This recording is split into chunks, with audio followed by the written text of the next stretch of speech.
Retrouvez Work in Progress au cœur de Smart Job en partenariat avec Welcome to the Jungle.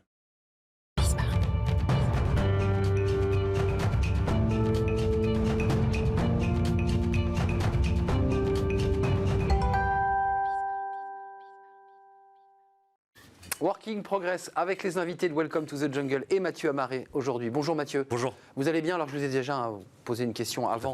Ouais. Donc on vous a découvert, c'est intéressant. On est presque un peu dans le prolongement d'ailleurs de ce qu'on se disait dans notre première partie d'émission avec l'invité et la thématique. C'est le management par la confiance. C'est très joli comme ça sur la feuille. Ça marche ou pas, ça, ce type de management? Ce que nous allons voir avec notre premier invité que je suis arrivé d'accueillir, Charles-Henri Besser-Dehors, bonjour. Bonjour. Vous êtes professeur émérite à HEC Paris et consultant. Pour ce qui nous intéresse, vous avez surtout coécrit un ouvrage paru en septembre 2020 en collaboration avec Olivier Tron ou Fabien de Guezer, par exemple, qui s'intitule... Et Émilie Virch aussi. Émilie Virch et même Paul-Marie Chavannes. Oui, mais je tiens à la présence d'Émilie. Pourquoi d'ailleurs Parce que je pense que nous sommes trop masculins sur ces... En tant que Sachez qu'on fait le maximum. Absolument. Donc, il faut le savoir. C'est pour ça que quand vous n'avez pas cité Émilie, j'ai tenu à ce que vous citiez Émilie. Bon alors Émilie, on n'oublie pas. Vous faites bien de... Non, je n'oublie pas, donc je dis Émilie Virch.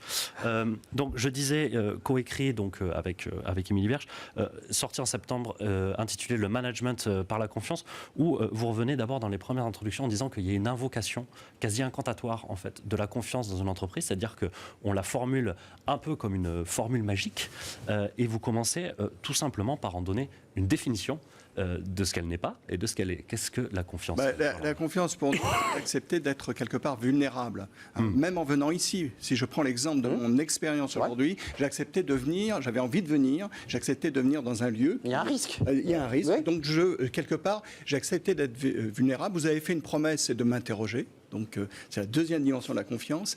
Et également, il y a quelque part un lâcher-prise, je veux dire, une dimension un petit peu émotionnelle. Et donc, en fait, c'est pas très rationnel, quelque part. Ce qui est intéressant avec la question de la confiance, c'est qu'on est très loin d'un management très rationnel, si vous voulez.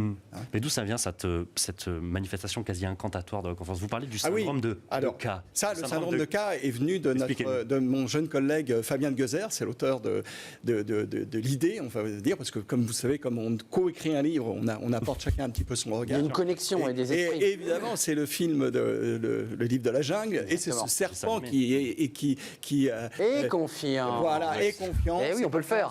Exactement. Et donc, on a un peu l'impression, si vous voulez, qu'il y a beaucoup de discours sur la confiance dans les entreprises, et on se retrouve avec des managers qui disent « Faites-moi confiance, faites-moi confiance ». Ça marche pas. Et ça marche pas. On la vide de son sens. Oui, plus on va dire, en tant que manager, faites-moi confiance, on fait le constat que les collaborateurs ont de moins en moins confiance. C'est quand même une situation un peu bizarre, on va dire. Alors, vous parlez de vulnérabilité, vous parlez aussi de position basse. Oui. D'humilité, de se placer quand on est manager au même niveau en fait que son collaborateur pour instaurer cette confiance. Vous parlez aussi de la congruence entre discours et les actes, du courage, de l'immédiateté, de l'exemplarité, de la prévisibilité et de la transparence. Vous voyez, il y a énormément de propriétés qui incombent aux managers, mais si on ne les a pas, est-ce qu'on peut les apprendre? Oui, je dirais que, attention, il y a des dispositions dans les fiches pratiques, d'ailleurs, ce que vous venez de citer, c'est les 28 leviers qu'on propose, et il ne s'agit pas de les activer, évidemment, tous, on n'est pas capable de les activer. Par contre, on peut avoir ce que j'appellerais un apprentissage. C'est par exemple cette question de la posture basse que vous soulignez. C'est une notion américaine de servant leadership.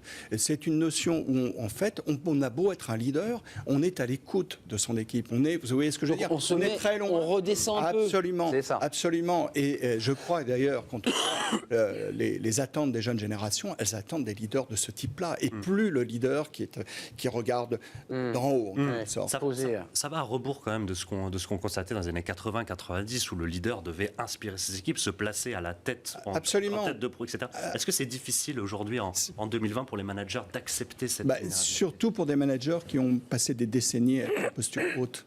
Oui, et moi, je constate, pour être tout à fait direct, je constate que ma propre école, qui fait beaucoup d'enseignements sur le leadership, a fait évoluer son enseignement. C'est-à-dire que les séminaires sur le leadership étaient des séminaires très posture haute. Vous voyez ce que je veux dire? Je suis l'unique, je décide, je contrôle. Absolument. Mais les évolutions de ces dernières années, on va dire, et encore plus, je dirais récemment, avec la révolution digitale, parce que je pense qu'il y a un fort impact de la révolution digitale. Bien sûr. On ne peut pas, par exemple, vous avez cité la cohérence discours et acte, congruence discours. Je crois qu'on ne peut plus dans l'entreprise avoir un certain discours et ne pas faire ce qu'on dit. Il doit être aligné. Les Américains, d'ailleurs, Ça fait partie de la promesse que vous évoquiez en début d'émission. Absolument. Et d'ailleurs, les Américains ont une expression que j'aime beaucoup, qui est « walk the talk ». Vous voyez ce que je veux dire ? Walk the talk. C'est-à-dire que faites réellement. Hier, j'ai regardé Obama sur France 2. C'est quand même incroyable, cet individu. Je pense qu'il a... Les gens... Obama, le président Obama. Barack Obama. Barack Obama. Effectivement, il y a un discours assez intéressant. Ce qui est intéressant avec ce type de personnage, c'est qu'il a créé véritablement une relation de confiance très proche avec bon nombre, effectivement, de ses concitoyens. Pas tous, puisque finalement, au bout du bout, c'est... Mais il l'a dit, il avait un taux de confiance très élevé en sortant. Voilà, exactement. Ça dit quelque chose. Ce qui est intéressant. Et cette question de la crise que nous avons aujourd'hui, c'est très intéressant. J'entendais l'autre jour sur une des chaînes, je ne sais plus laquelle, que la confiance dans les soignants était très élevée, à plus de 90% lors du premier confinement. Elle était descendue à 75%. Juste un mot, l'aspect générationnel de ces jeunes managers qui recrutent une jeune génération. On ne peut plus faire le management à l'ancienne. C'est une génération aujourd'hui d'Internet, ce sont des jeunes qui regardent le monde différemment. Ça influe, ça, dans ce rapport à la confiance. Bien sûr. Et bien sûr. Et si cette génération attend autre chose. Elle attend autre chose. Elle est à l'écoute du monde. Je veux dire, nous étions déjà, moi je suis de la génération de mai 68. Vous voyez, je fais partie de ce qu'on appelle le papy boom. Eh bien, c'était à l'époque le baby boom. Eh bien, ce que nous avions en mai 68, ce sont des attentes un peu similaires, sauf qu'aujourd'hui, la révolution digitale a décuplé les attentes en quelque sorte, a donné des leviers incroyables. Sans jeter de pavé. Absolument. Non, mais c'est intéressant, sans être obligé physiquement d'agiter des leviers révolutionnaires. Et de toute façon, on ne peut plus trop le faire en télétravail. Vous avez signé aussi une tribune le mois dernier dans les Échos, où vous parliez de ce management par la confiance qui passe aussi par une posture basse, haute, intermédiaire ou pas. En télétravail, Barack Obama s'exprimait devant les Français avec une interview de François Buñuel. Donc c'était, il sait la faire passer. Aujourd'hui, je suis manager. Non seulement je dois faire preuve d'exemplarité, de posture d'humilité, mais en plus, je dois utiliser un canal qui est nouveau, le télétravail. Comment la faire passer ? Alors, le télétravail, c'est pas du tout quelque chose de nouveau. J'ai écrit d'ailleurs, j'ai répondu. C'est nouveau pour beaucoup de monde. Oui, c'est plus de 60% des entreprises en France ne faisaient pas de télétravail avant le confinement. Bon, ça, c'était une découverte. Ce que je dis, c'est que ce n'est pas nouveau, parce qu'il y a plus de 20 ans, j'avais une chaire de recherche sur le nomadisme à HEC. Le nomadisme, c'était quoi ? C'était des outils que nous avions déjà. Nous avions même des smartphones, bien avant le fameux iPhone, en 2007. Eh bien, ce nomadisme a créé des situations de télétravail naturel. Dès que vous aviez la possibilité, avec des technologies, d'être en dehors de chez vous, etc., nous avons connu, depuis le début des années 2000, des situations où vous voyez dans les aéroports, les gens travaillaient sur leurs outils nomades. Eh bien, cette question-là du télétravail, elle bouleverse effectivement le rapport manager-managé. Des managers qui étaient fondés, dont la légitimité était fondée sur le contrôle, et presque du contrôle visuel, si vous voulez. Je check tous les jours que mes salariés sont bien etc. Et cette question du télétravail, c'est pour ça que dans cette interview, lorsque le titre, la journaliste a pris le titre, j'ai bien aimé, si on ne fait pas une refonte du management, ce n'est pas du télétravail, c'est du contrôle à distance. À distance. Vous voyez ce que je veux dire ? Et on a vu effectivement des reportages sur des excellentes télé de ce contrôle à distance avec des logiciels espions. Oui, en fait, on reproduit ce qu'on faisait dans le bureau à travers le lien numérique. Mais ce n'est pas le télétravail tel que vous l'imaginez. Non, parce que le télétravail a énormément d'avantages. Attention, je ne suis pas non plus... Les salariés ont l'air plutôt contents, d'ailleurs, dans une grande majorité. Oui, mais il faut se méfier. La situation de télétravail est la plus inégalitaire qu'on puisse avoir. Imaginez-vous qu'il est facile de d'écrire un bouquin ou de faire des émissions sur le télétravail quand on est soi-même dans des environnements faciles, on va dire, aisés.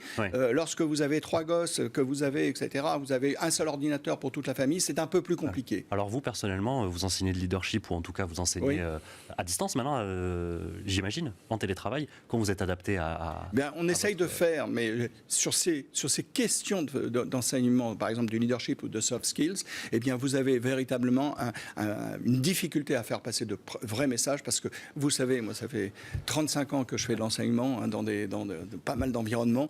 Le seul truc qui est important, c'est ce qui se passe dans la salle. Ben oui. Parce que le prof annonce quelque chose, donne des messages, mais ce qui est beaucoup plus important, c'est toute la connaissance qui est partagée par les collaborateurs, par les personnes. Merci Charles-Henri Besser des Ors. Vous voulez le montrer? Bien sûr. Attendez, vous êtes venu avec président émérite HEC. Alors, on ne va pas oublier... Professeur émérite. Professeur émérite. Et président, j'ai oublié de le dire, de la GRH. De la GRH, mais j'allais le préciser, Voilà. parce que la précision est importante. Olivier Truong, Fabien de Gueuser, Émilie Virch, Charles-Henri Besser des Ors et Paul-Marie Chavannes, pour être complet, parce que c'est important, le management par la confiance. Et aux éditions Erol, un éditeur que l'on reçoit beaucoup sur ce plateau.